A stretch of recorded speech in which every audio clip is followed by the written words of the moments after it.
I rolled down the window and tried to reach out. I wanted to know how deep I was buried, but as soon as I did, mud poured into the car through the crack. Startled, I quickly closed the window. Before I could catch my breath, the sunroof shattered.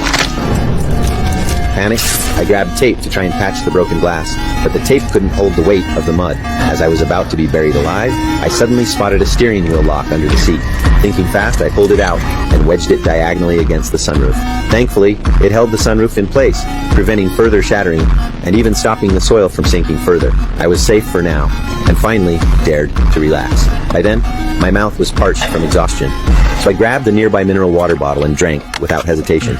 Only after it was empty did I realize it was the car's sole supply of water, but regret came too late. At this point, I might as well finish it.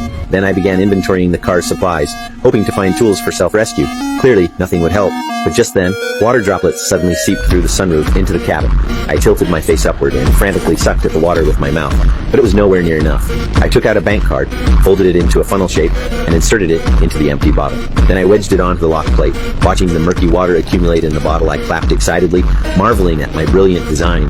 But this didn't last long. I began to feel short of breath.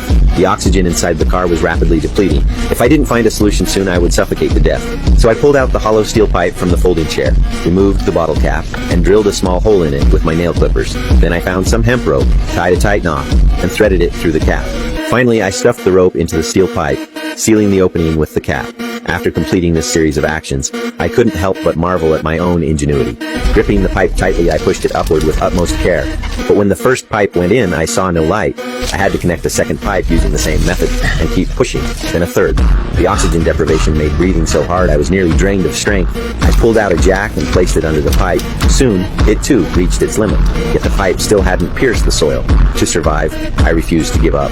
So I draped a blanket over my shoulders and used my body to push